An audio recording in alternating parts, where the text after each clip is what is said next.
welcome to this episode of Campus in Motion. I'm Bob Ciampa, your host. With me today is Ralph Bonney. Ralph is the producer of this series. He's also the cameraman. He's usually on the other side of the camera, but the day Ralph went down to do the taping, or the 2 days to do the taping, I was not available, so I basically know nothing about pickleball. I've heard that it's a sort of a large version of table tennis or a small version of lawn tennis. Which is it, Ralph? It is a combination of both. It has a lot of the aspects of ping pong, table tennis, badminton. It's a mongrel of all of them put together. A hybrid. A hybrid. That's good. Yeah, where and when? They play at the Danvers Indoor Sports Complex, which is right up 114 at 1 o'clock on Fridays. Now, you made 2 visits there and you got some good footage. Yes. Some of it may be playing as we're talking. It depends how we edit this film. The first visit, they were pretty new. And as I recall, it was people just chasing the ball across the floor. No, that's true. That's true. Second visit, got some really good lobbying. They had really improved. I imagine if Ralph went back again today, he'd see even more improvement. Let's get to the first interview now. Who was it with? It was with Glenn Rogers. He is the lead person of the pickleball group. It was a good interview. He's very knowledgeable about pickleball, gives you some of the background. You'll find it interesting. Good, let's get to the interview. Everybody, we're back again here with Glenn Rogers, and he is the head of the pickleball group. And we're going to ask him a few questions and maybe give everybody a little insight as to what pickleball is. Glenn, tell us, what is pickleball, since none of us really know about it? Well, as legends go, it's a story I've been told. It was originated in Indiana many years ago by 2 men who wanted to entertain their sons during the summertime, keep them out of trouble, I suppose. So they invented this game, which is sort of like tennis or ping pong or badminton, depending on how you look at it. And it's played like tennis a lot. They call it pickleball because of the fact the ball would escape the teenager's grasp and a dog named Pickle would go retrieve it. So it has a very funny start, if you will. Pickleball has been played regularly across the United States for several years. There's the United States Pickleball Association, which runs tournaments throughout the year. So in that sense, it's very much like the Tennis Association. I've been playing tennis for a long time and started playing pickleball about 5 years ago. Oh, okay. I noticed that I've been down to Florida, and I noticed it's big down there, that a lot of the adult communities do have pickleball, and it's mainly for the seniors. That is very true. I heard it once that at the villages they play pickleball 24/7, but that's since been corrected because they don't have any lights outside, so they can't play at night, but they play it regularly the rest of the time. So, and it is big throughout Florida, maybe the rest of the South as well. Oh, okay. Very good. How many players do you have from Brooksby that play on your group? We have 9 players who've signed up. We've been playing only now for about 4 weeks, so this is still a new sport for us. So we hope to have more, and we're certainly inviting everybody who's interested to talk with us, and we'll see what we can do. Very good. Do you need any experience to play, or can you learn as you go? Several of the people who have joined in the last 4 weeks have had no experience playing pickleball. So they're very new to the sport, but it's an easy sport to pick up and learn. And if you're at all athletic or can move at all, I guess, you can play it. It is definitely a good sport for seniors. Oh, okay. Very good. Can a newcomer, they can learn them relatively easy? I believe so, yes. You could ask some of them later, and I think they will agree with that. Okay, yeah, we'll talk to some of the players, and we'll get their inputs as well. If somebody's interested in playing pickleball, who should they contact? You, I suppose. They probably should contact me. My telephone number is 978-806-6663. I'm in the directory, so you can find me. I think that's probably the best way to proceed, and we certainly welcome anybody who wants to start playing. Very good. Thank you very much, Glenn. And we'll get into some action. Now, the second interview, who was it with? What was it about? It was with Betty Roop. She's one of the more experienced players there, and she explains the equipment, some of the strategies. I think you'll find it quite interesting, her insight into the game. I was surprised that her background or experience with the game is in New Hampshire. I don't associate pickleball in New Hampshire, pickleball in Florida, yeah. Yes, I thought the same thing. I said, what's pickleball doing in New Hampshire? But she explains how she became involved there and how her experience there worked down into here. Yeah, I understand you asked a lot of people to be on camera and... Yeah, there's a lot of shy people that don't really like, being in front of the camera. We all understand that, but that was fine. She did a good job. Okay, let's go to the interview. Hello, everybody. With us is one of the pickleball players, Betty Root, and she has a lot of experience, don't you? Well, some, yes. Probably 3 or 4 years. Okay. One thing I'd like you to do is, can you explain a little bit about the paddle and the ball? Well, the paddle is like an enlarged ping pong paddle. It has a short handle, and it can be different substances as far as this is a composite paddle. You can have a graphite paddle, and it just depends on the player's preferences, how it feels to them. And pickleball is sort of like a glorified ping pong game, only the court obviously is bigger. But you hit underhanded, and you hit punch shots like you do in ping pong. And you play with a partner usually, and the object is the partners play opposite each other and try to cover as much court as they can. And so that's the object of the game. Now the ball is a plastic ball. It's like a wiffle ball. It's a little bit about the size of a tennis ball, maybe a smidgen bigger, with holes in it. So when it bounces, it does not bounce like a tennis ball, which is disconcerting when you first start to play because it doesn't come up very far. So you have to go after it. You can't wait for it to come to you like you can in tennis. So it makes an interesting game. So the object is you serve underhanded from the back court into an opposite court, and then you come right up to this service line here, and you play most of your points there. And there's a phase of the game called dinking, which is where you hit underhanded and you just kind of pop the ball over the net softly. It has to bounce, and then the person can step and hit it back, and they usually hit it back softly too. And this line is called a kitchen line, and if you step on that and you hit the ball in the air, you lose the point. So you go, is that enough of that? No. Is that the blue line that we have here?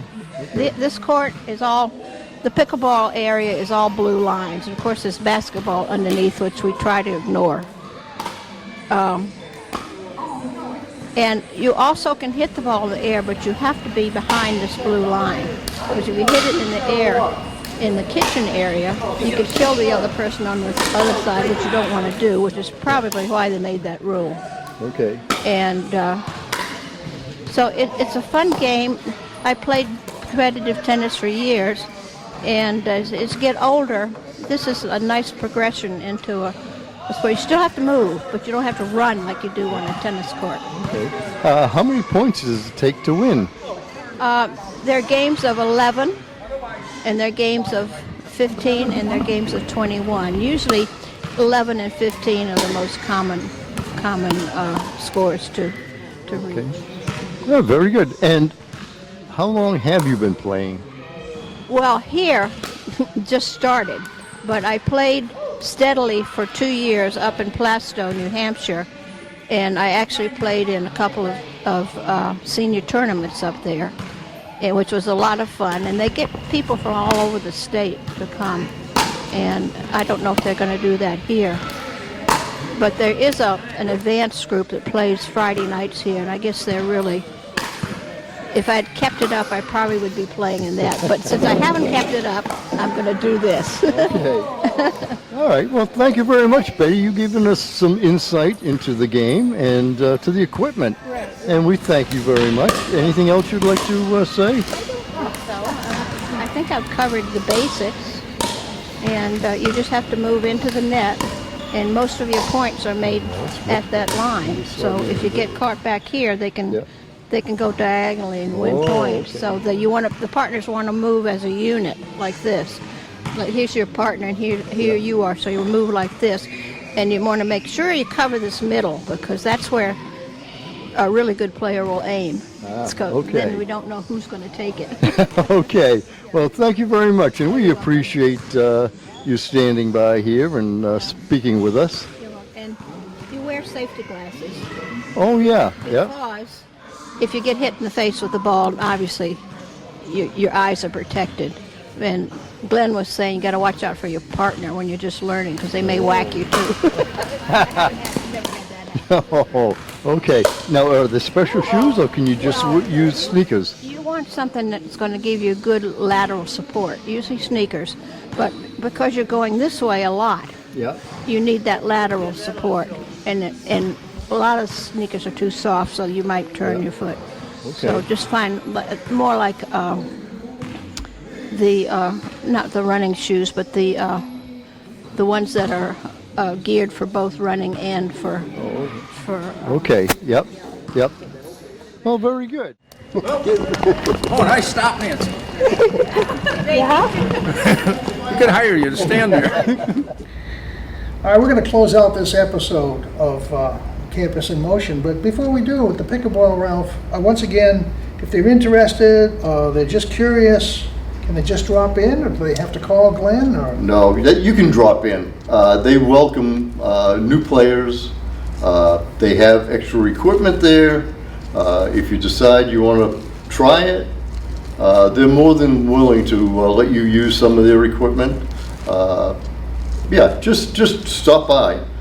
If not, you give Glenn Rogers a call. His phone number is in the book, and he'll explain what you need to do. And once again, it's at the Danvers Sports Center on Fridays at 1 o'clock. You got it, Bob. Today's second episode will be on the Brooksby Village Bowling Group. This was a fun exercise as well, and we learned a lot about filming in this one and what not to film. Ralph, you can address that more. You were the cameraman. Yeah. Again, this was our first off-site camera, job, and we really did a lot of things wrong. But We started. But through the editing process, we were able to bring it down into a nice, a short skit show, and I'm sure you'll enjoy it. So sit back, relax, and enjoy today's second episode, bowling. Okay? Good. Well, I think that's it. That's right. We can look at it right away. Yeah. Turning it on. We're now recording. Welcome to Campus in Motion. I'm Bob Champa, your host. On the other side of the camera is Ralph Bonney. Ralph is also the producer of this series.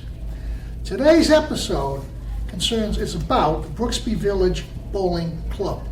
And with that, I'm going to have a discussion with my friend Joanne Smarella. And Joanne is the, what are you? You're the president, chief engineer, boss, secretary? Do you have a title? I do not have a title. I'm just in charge of the club.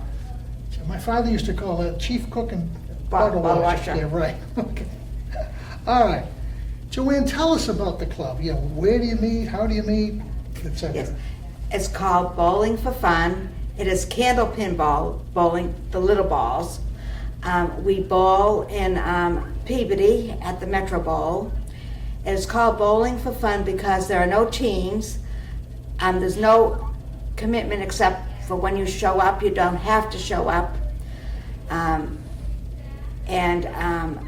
when we get to the bowling alley, just to let you know what the procedure is, first of all, how do we get to the bowling alley? We take our own cars down there. We see how many people are, we meet at the town center at 1 o'clock on Monday afternoons. We leave here at 1 o'clock. We see how many people are there. And then we go down in the cars. We take as many cars down as we can. There are other residents from Brooksby who meet us at the bowling alley. And this is every week? This is every week, every Monday, except for holidays, year round. Okay, and the bowling alley is the Metro Bowl. Metro Bowl in Peabody. Okay. Now, you don't keep standings, but once you get there, how do you determine who bowls where? What we do is we see how many lanes we'll be using, depending on how many bowls are out. We've had as few as 4. We had 15 last Monday. Well, that's better than a week ago. We had, when we were there, Ralph and I were there, it was like 10. 10, right, Yeah. right. And we've had as many as 18 to 20. Do you find that your attendance drops off in the summertime when some of the guys go golfing? Yes, golfing, and sometimes people go on vacation, things like that. Okay. I know when I first got to Brooksby, I used to bowl. I was a league bowler back in the 60s and 70s, and I was had a high 90s average, close to 100. So when I got here and I saw that, so great, I'm going to go try that. And I got with 2 women, Naomi and Ann, and Larry, And Larry, yeah. and they pounded the crap out of me. I struggled to get to 60, and then I finally got the 60s up a bit, and I got into the 70s, and as I was getting to the 80s, one of my reasons for coming to Brooksby was that I couldn't do home chores anymore because of my shoulders. And the doctor said, if you don't want a shoulder replacement, there are certain things you have to give up. Bowling was one of them, that's for sure. Now, yeah, do you recruit? How do you recruit? It's it's by word of mouth. We are in the all the publications as to when the bowling is, and basically that's how we do it. We grew, we talk to people at dinner. Okay, That's how it's we- word of mouth. Word of mouth. type Essentially, thing. it's a lot of things. We have put nurses on bulletin boards. Yeah, I do attend the annual activities fair, okay. and I have a table there. Good, good.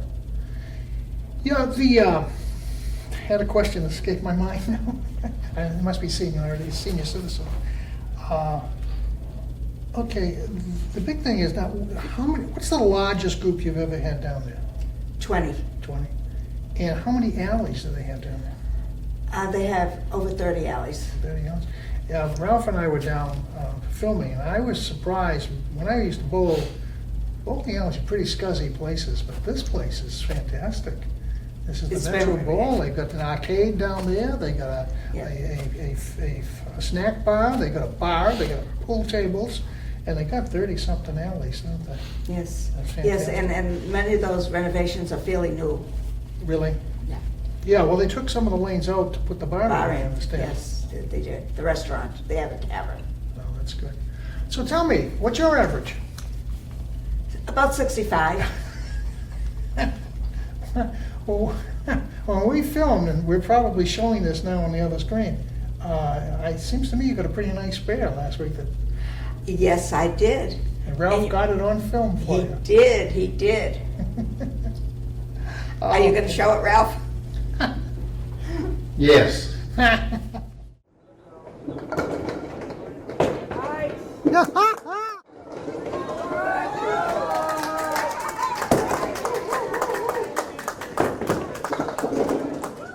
Do you bowl any other place besides this Monday group? Yes, on Wednesday I bowl at the Wakefield Bowlodrome on Water Street in Wakefield. And that- I'm in Go ahead. and I am in a league. We're called the Morning Glories. Oh, so you have a set team. Yes. How's your team doing? My team was in second place Oh, this that's year. We don't bowl during the summer. Is that a handicap league or straight average? Straight leaf, straight. Okay. Are there other people from Brooksby who go to that league? No. All right, well, I think that's about it. I think we've covered it. I want to thank you, Joanne, for being You're here. welcome. And thank you, Ralph, for setting up the equipment. Yeah. And hopefully we'll see you the next time on Campus in Motion. That ends this session of Campus in Motion. Thank you. That was better. That was good. Yeah. That was a little more professional. That was only Well, you took your damn knees to There's only a yourself, couple of didn't you? giggles. Only a couple of giggles in there. Okay. This is going to be hard to keep this from being a blooper.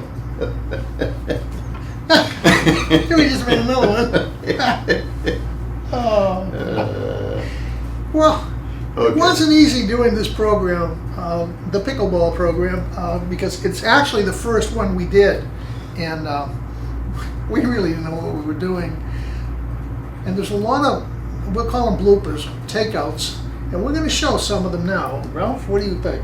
I think everybody will have a good laugh. I know that we did, and a lot of unexpected things happen. So let's get to the next episode. Okay.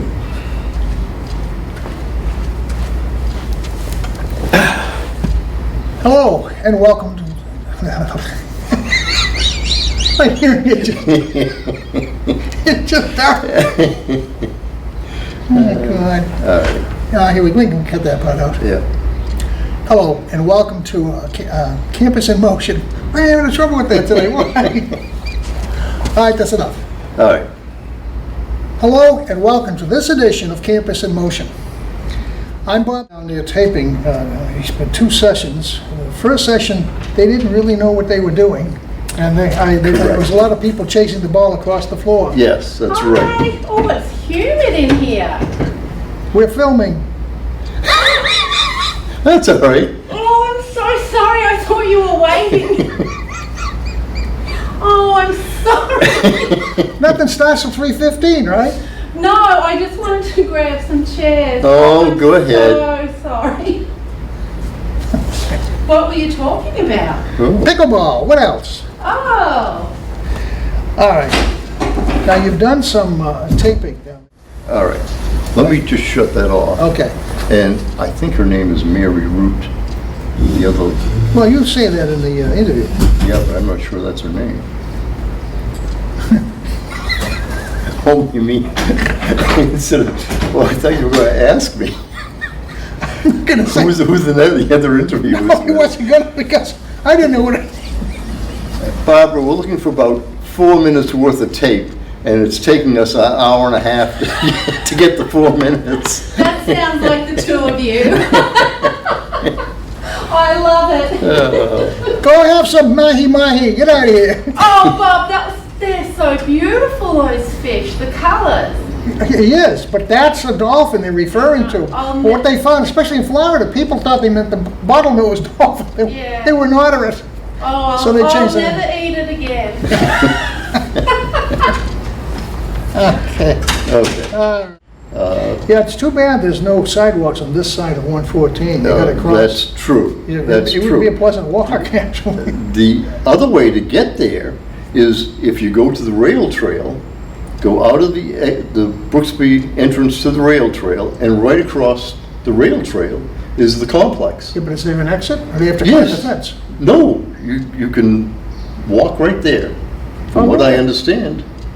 So the rail trail's surrounded by fences, so there's a It's door on one side and by a gate fence- on the other side? No, I think that there's an opening there to get through to the sports complex, I think.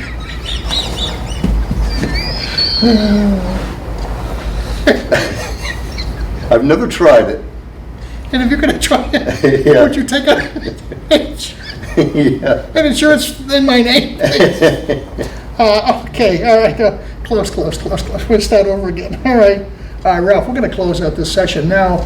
If someone's just interested or just curious, can they just go down and visit Yes, they can. at the Danvers Sports Center? Yes, at the Denver Sports Center, 1 o'clock on Fridays. They're more than glad to give you some equipment, show you how to play the game, and let you try.